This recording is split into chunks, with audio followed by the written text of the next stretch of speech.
The Minister of Niger Delta Affairs, Usani Oguru, has appealed to Niger Delta Avengers to be patient with the federal government. Global oil benchmark Brent crude hit a 28-month high on Monday as Saudi Arabia's Crown Prince commented his power.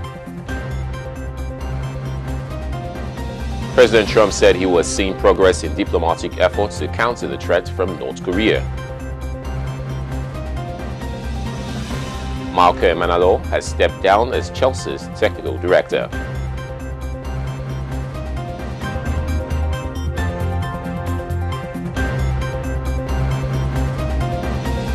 Good day and welcome to the African Broadcasting Network News. I am Stanley Ofer. Now the news in details.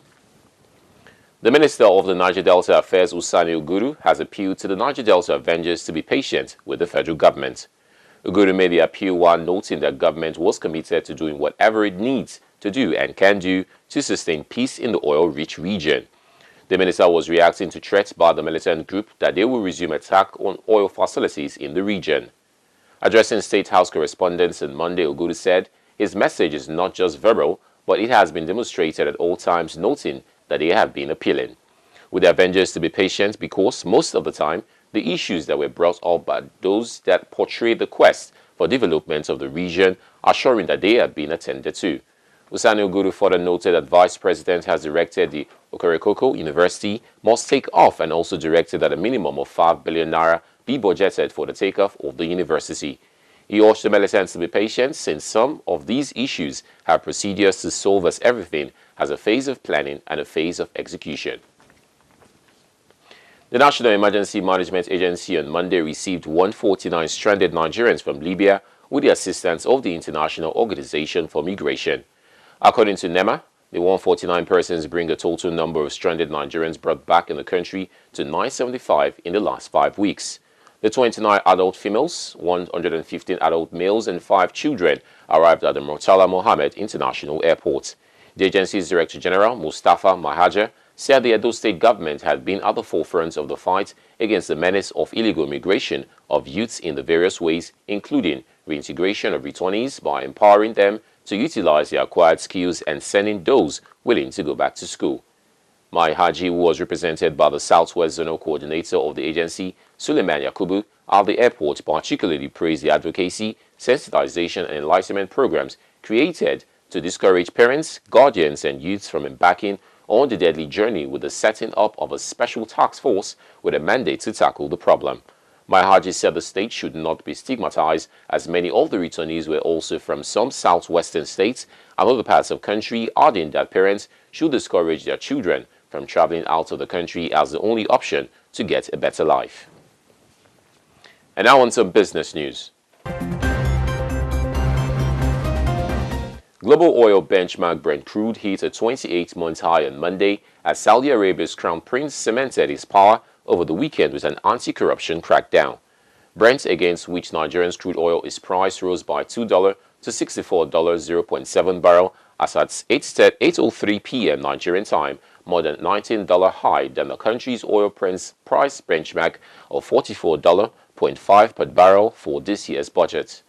The excess crude account, into which the country saves the difference between the market price of oil and the budget benchmark to provide a cushion when oil prices fall or extra cash is needed for spending on infrastructure, has suffered decline since oil price slumped in 2014. The account, which stood at about $4.11 billion in October 2014, dropped to about $3.11 billion in November and $2.45 billion in December that year, and declined further into 2015. The balance in the ECA stood at $2.30 billion as of September 27, 2017, according to the Ministry of Finance, while the nation's external reserves rose by $33.93 billion as of November 3, 2017. Latest data from the Central Bank of Nigeria showed on Monday. Meanwhile, Nigeria has expressed support for an extension of a deal between the Organization of Petroleum Exporting Countries, Russia, and other non-members to the quartz oil supply until the end of 2018, as long as the right terms are on the table regarding its own participation. The Minister of State for Petroleum Resources, Dr. Ibe Kachiku, said there was growing agreement among other members of OPEC to extend the deal. Nigeria itself, however, is exempt from the deal OPEC, along with Russia and 9 other producers, agreed to cut oil output at about 1.8 million barrels per day until March 2018 in an attempt to ease the global excess that weighed on prices. Still on business news, gold inched down on Tuesday after investors sold bullion to lock in profits following the nearly 1% gain in the previous session on safe haven buying on the concern over corruption arrests that targeted royal family members and the ministers in Saudi Arabia. Spot gold was down by 0.2% at about $1,279.62 at 4:15 a.m. GMT. The metal dropped nearly 1% on Monday in its biggest one-day percentage gain since September 25th and also moved above its 100-day moving average then, typically seen as a bullish signal by technical traders. U.S. gold futures for December delivery dipped at 0.1% up to about $1,280. Spot gold could end its consolidation within a narrow range of $1,263 or $1,281 very soon, and then either bounce more to $1,299 or fall sharply towards $1,241. Among other precious metals, silver slipped at about 0.6% to $17 after hitting its highest since October 20th at $17.27 earlier in the session. Platinum was down by 0.5% at $39.30, and platinum was slipped 0.2% at $998. And that's it on business news. Let's now join Ogale Mafuru for some news around the world.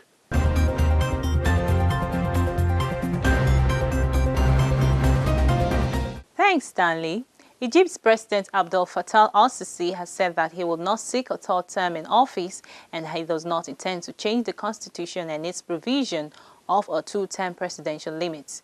President Abdel Fattah al-Sisi, who said this in an interview, said it does not suit him as a president to stay one more day against the will of the Egyptians, adding that he will not interfere with the constitution. Sisi came to power in 2014, a year after he led the military in hosting elected but unpopular Islamic President Mohamed Morsi. Rights groups say Sisi has since led an unprecedented crackdown on political opponents, activists, and critical media. He is unlikely to face strong opposition, and many in Egypt see him as vital to stability in the country, where unrest since 2011 has battered the economy.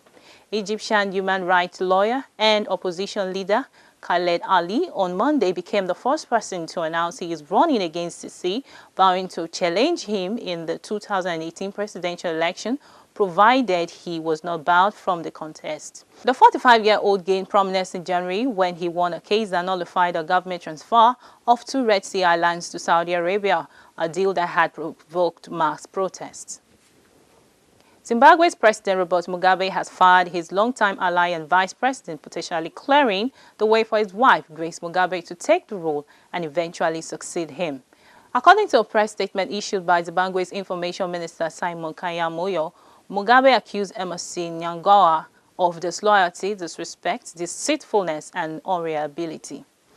Mnangagwa's removal means Grace Mugabe is expected to be appointed vice president at a special congress of the ruling ZANU-PF party next month. However, the party constitution does not currently allow for a female to take the vice presidency, so this will first need to be amended, although provincial council have expressed their willingness to make these changes. Minister for Defense Sidney Zekaramayi is believed to be a contender for the vice presidency. His elevation to the VP post will be a strategic move to curb the perceptions of a Mugabe's dynasty. In August, Grace Mugabe was accused of assaulting a model, Gabrielle Engel, with an electric cord in South Africa, but was allowed to return home to Zimbabwe after the South African government approved her request for diplomatic immunity. Wilbur Ross said that any Brexit deal between the UK and the EU must be in the interest of the United States. More on this after this break.